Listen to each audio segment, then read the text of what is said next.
Todo mundo conhece a história de Davi e Golias, certo? Mas e se as lutas que ele teve antes de enfrentar o gigante fossem, na verdade, a parte mais importante da história?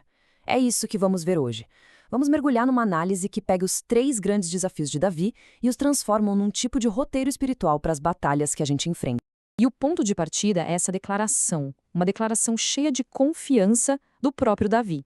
O que ele está dizendo aqui é o seguinte, olha, as vitórias que eu tive contra o leão e o urso não foram sorte, não foram acidentes. Aquilo ali foi o meu treinamento, foi o que me preparou para essa batalha de agora. Ele estava basicamente ligando os pontos da própria jornada. Então, o nosso roteiro vai ser este. Vamos passar por 5 pontos para entender essa história. A gente vai descobrir como essas batalhas, que foram bem físicas, são na verdade vistas como metáforas. Metáforas poderosíssimas para desafios espirituais que, segundo essa análise, todos nós enfrentamos. Beleza, vamos começar então. Antes da gente entrar de cabeça nos inimigos de Davi, tem uma coisa que a gente precisa entender primeiro. É como se fosse a lente, sabe? A forma como essa análise enxerga a história toda. E olha, é um conceito que realmente muda a nossa perspectiva. E essa lente se chama tipologia bíblica. O que é isso, afinal? Bom, de forma bem simples, é um jeito de ler o Antigo Testamento, vendo como as histórias de lá apontam para coisas maiores.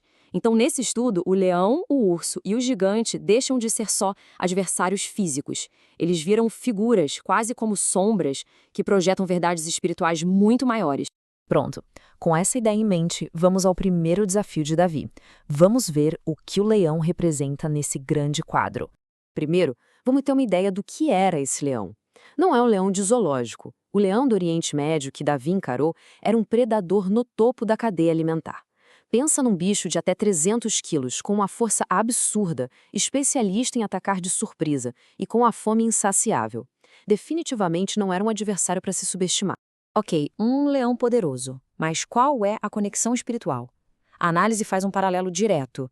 A natureza do leão, essa coisa de rugir e procurar uma presa para devorar, é usada como um espelho da descrição bíblica do diabo, um adversário que, segundo os textos, age exatamente da mesma maneira.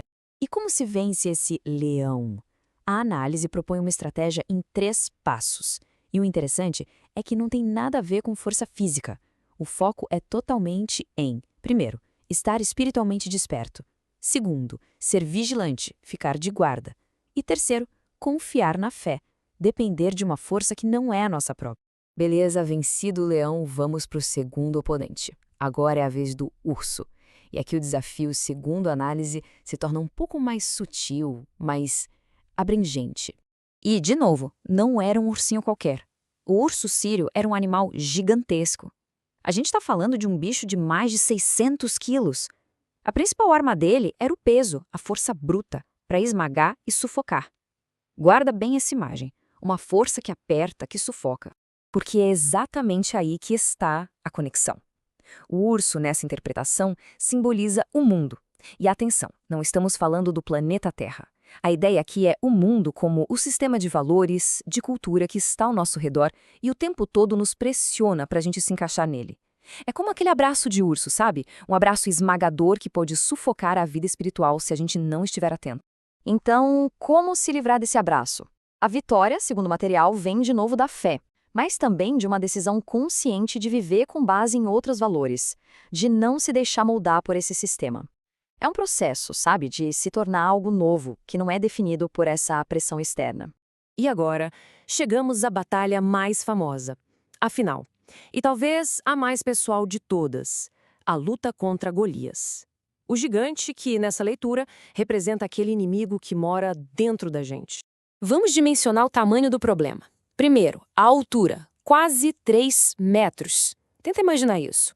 A simples presença dele no campo de batalha já era uma arma psicológica. Era para paralisar qualquer um de medo antes mesmo da luta começar.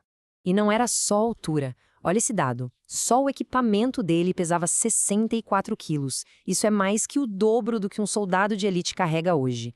Pensa na força descomunal que esse homem precisava ter só para se mover. Imagina para lutar com todo esse peso. Pois bem, nessa interpretação, Golias é a figura da carne. O que seria isso? É a nossa natureza interna. Sabe aqueles impulsos, desejos, nosso orgulho, o egoísmo, tudo aquilo que muitas vezes nos puxa para a direção errada.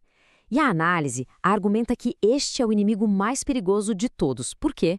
Porque ele não vem de fora, ele já mora aqui dentro, conhece cada fraqueza nossa. E aí, fica claro que para derrotar um inimigo interno não adianta força bruta. A luta é outra, é uma questão de disciplina espiritual constante. É escolher viver pelo espírito e não pelos impulsos. É fortalecer o espírito com oração e jejum. E, de novo, a palavra-chave, vigilância constante sobre o que se passa no nosso próprio coração. Então, para fechar, vamos juntar as 3 peças desse quebra-cabeça. Qual é a grande lição que fica da história de Davi vista por essa ótica? Resumindo, a gente tem o quadro completo. São 3 desafios. O leão, que é o inimigo externo, o diabo. O urso, que é o sistema abrangente, o mundo. E o gigante, que é o inimigo interno, a carne. E para cada um deles, existe uma estratégia espiritual específica. Mas a grande virada de chave, a mensagem central de toda essa análise é a seguinte: as vitórias de Davi contra o leão e o urso aconteceram no privado, longe dos olhos de todo mundo.